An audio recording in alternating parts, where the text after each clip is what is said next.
So first, welcome Abdon to the print. Thank you so much. It's nice to be here. Nice to connect with you. So Abdon, for those of you who don't know, Abdon Yeah. basically recently opened for John Mayer at Bombay, where is the only concert that he had in India, by the way.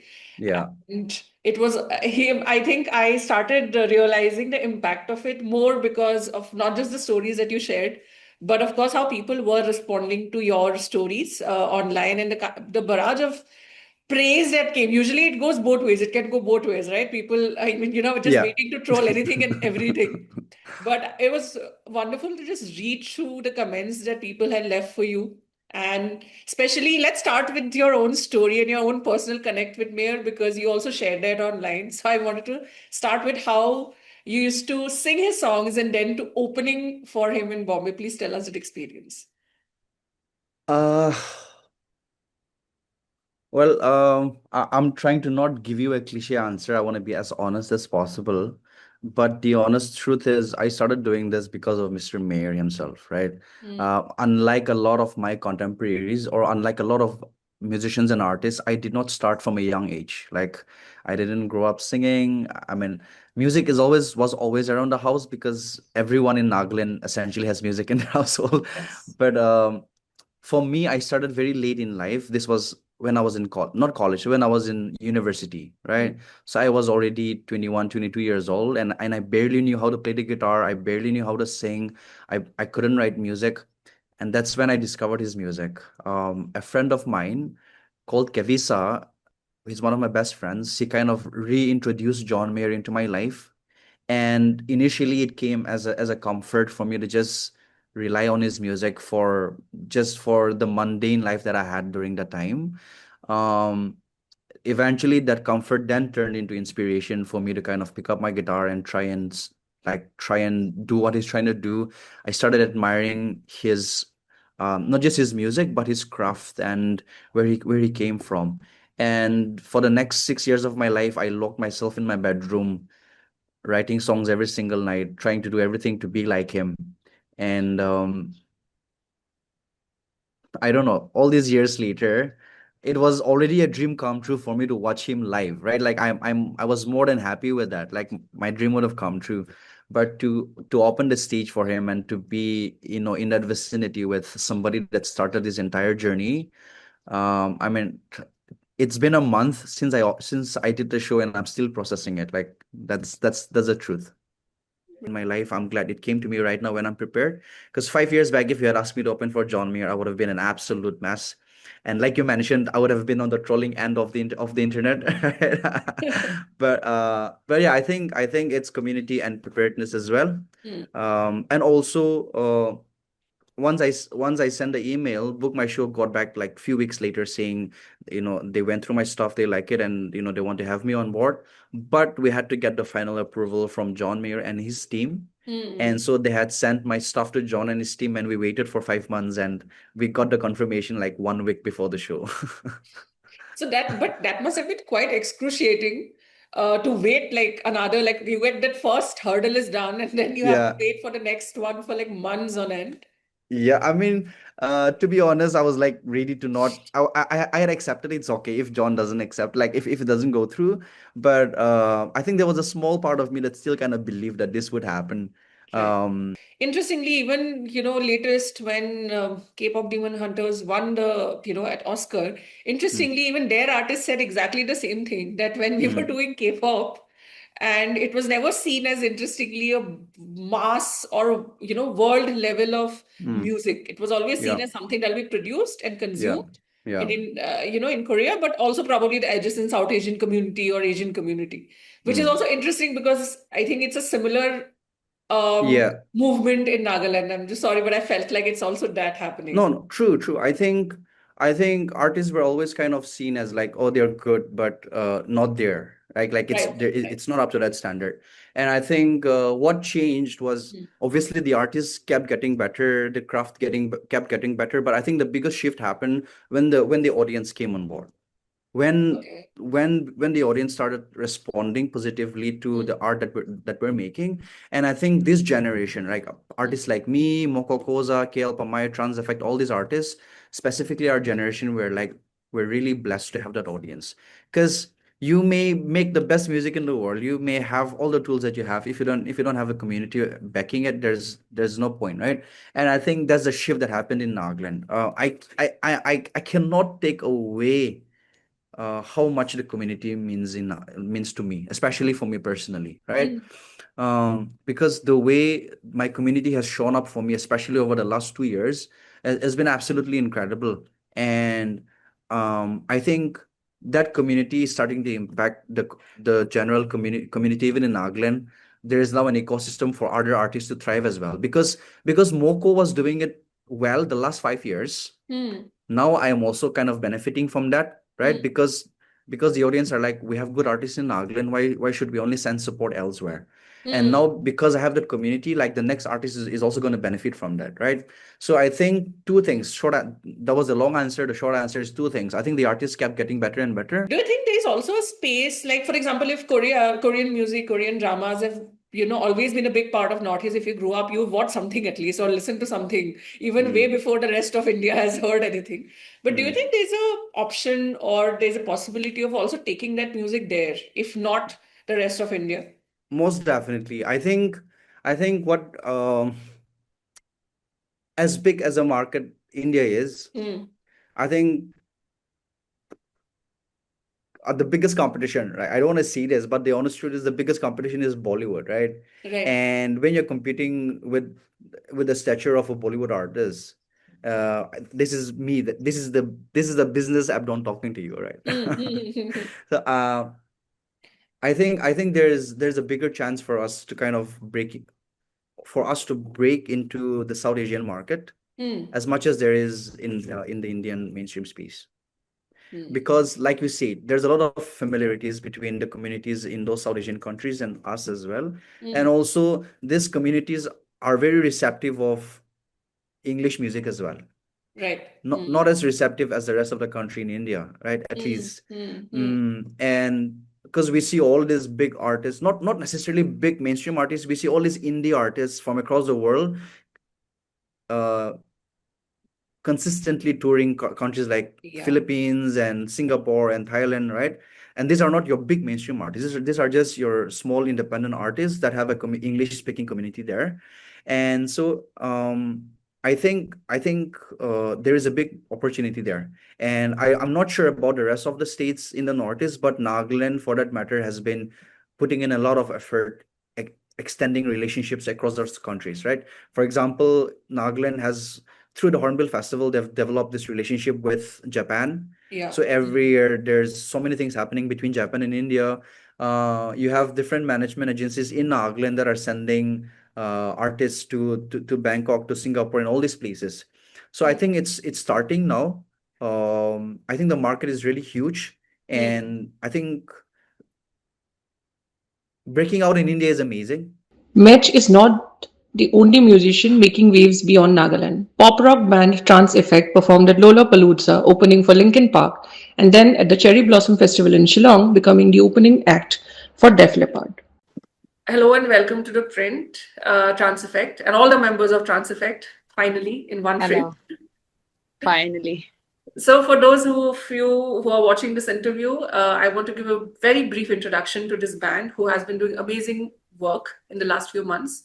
They performed at Lollapalooza in Bombay, then they opened for Def Leppard in Shillong. They have also done international shows at this point, and they are basically on the headlines of most newspapers in Northeast. If you open up and you type in their name, you'll probably find a headline which is talking about their journey. And they're also making a mark finally, of course, across rest of India as well. And from social media shout outs that you have been getting to now, where there are names and your names are put up along with legends like Linkin Park, Youngblood, who've come to perform at Lollapalooza. So it's been a very, very interesting few months, right? From 2025 to now to ongoing 26.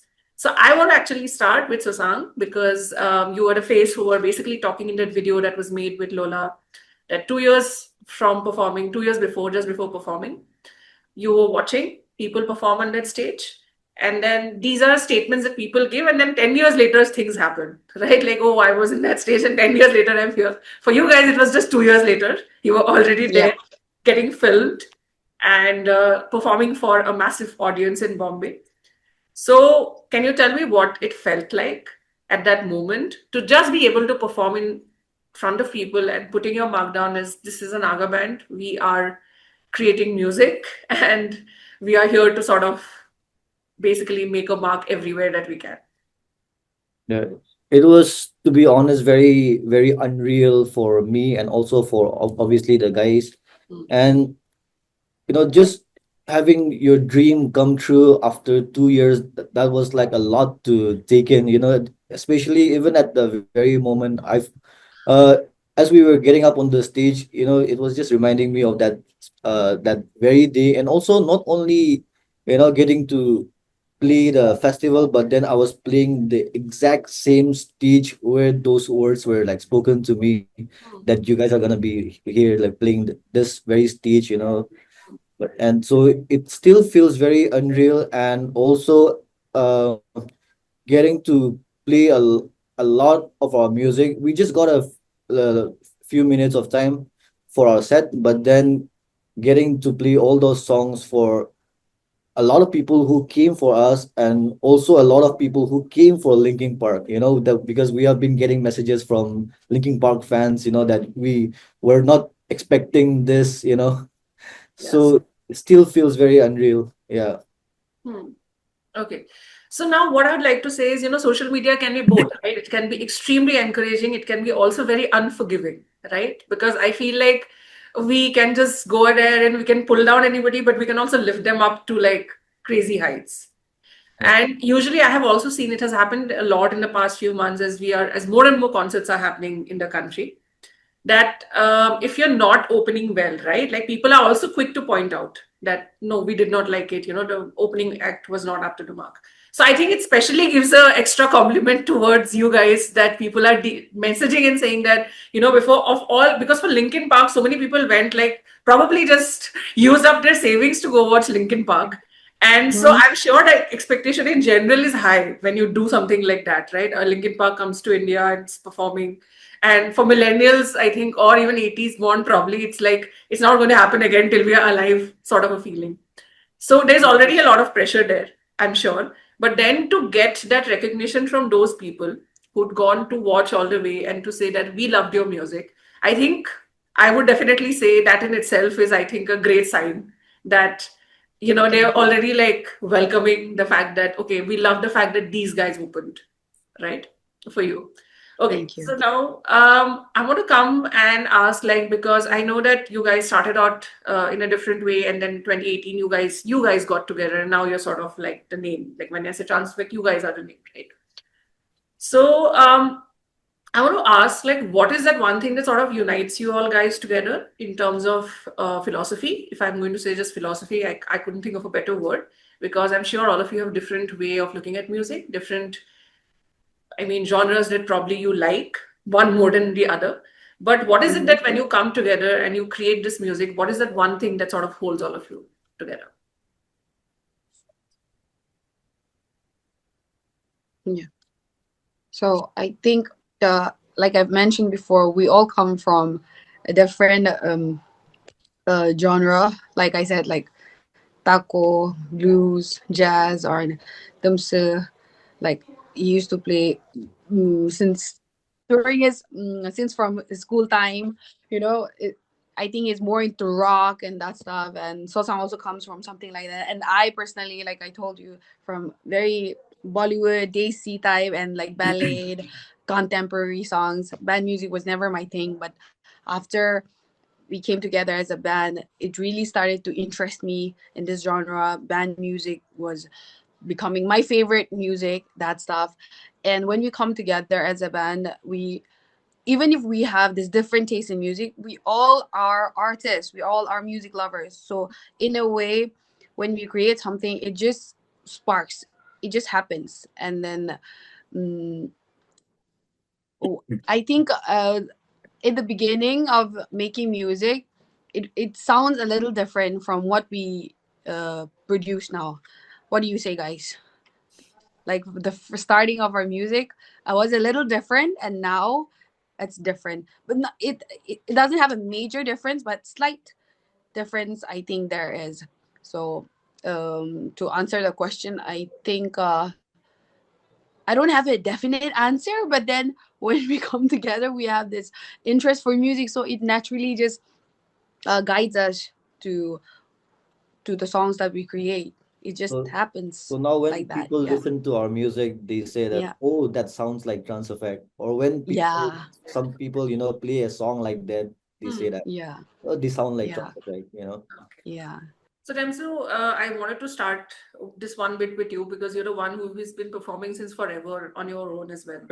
Yeah. So I guess I want to ask you because they've just mentioned that now kids are becoming talented. So you were that one talented kid who's now Yeah. here. Yeah. Let's just go with that. So, Yep. Yep. so Exactly. how is generally like what was your experience like because you started in school and then Yeah. all through college and then joined of course them. Yeah. Is there generally encouragement within school for you to sort of take up music not just as a hobby but as something that probably gives just a stable income or just put yourself out there? Did Yeah. it exist before, and do you think, or if it didn't, do you think now at least things are changing a bit? Yeah. Back then there was no scope, nothing. I Okay. mean, people used to perform for what? Fried rice and thank you certificates and all that. But right now, people have that mindset to at least pay the artist. Right. So I think there's a shift from, fried rice to payment. I feel like that should be the Long headline way. of this video, fried Yeah. rice to payment, because Yeah. I don't think it gets better than that. Like every state in Northeast has had a troubled history in the past. We've had challenges when it comes to economy. We've had challenges when it comes to self-determination. So it can't immediately look like, something like a Delhi or a Bombay. That's just impossible. But but what we lack probably in resources, we've always had more than enough in talent. That's one good thing I Yeah. would always say. But do you think that there has to be more like planning and execution and not just sit in the planning stage and things not sort of taking off, because that's a problem everywhere, I feel. As per the evolution and as per, what needs to be done is like we need more venues for Hmm. performing artists. Right. Infra is one, aspect that we're lacking right now. Mm. There are a few good arenas out here, but it's hard for like in Kisama. If you ask some school kids to come and watch the concert out there, I mean they can't walk and go there. But Yeah. if there is some venue in the heart of Kohima or Dimapur, then every kids or everyone would want to just come and enjoy the show. That'll become more Yeah, accessible. yeah, yeah. That would be more accessible. Mm. And then I think, I mean, we need tons of support from everyone.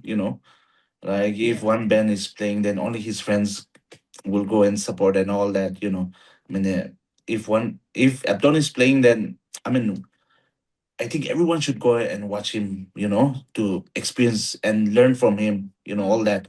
If another band is performing or high school band is performing, everyone should go and watch them perform. And, if they need some advices, definitely some seniors can, mold each other and Hmm. stuff.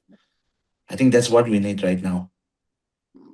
So what you're And basically saying notice, in a yeah, sense, sorry, Susan, I just. notice in general, what all of us, we say when we go out of India or even in India, we Hmm. don't say that we're a band from Nagaland, we say that we're a band from Northeast India. So Yeah. we carry the whole of Northeast with us. That's what we do. And also Guwahati now inaugurating, the new airport, like that's a very huge thing for us. Hmm. Like Mm. being from Nagaland, I'm sure a lot of different states in Northeast would feel the same way. Yeah. And Yep. I won't say that we are not growing. We can see the changes, and also with Book My Show, Hmm. now signing the MOU with Assam and with Meghalaya as well.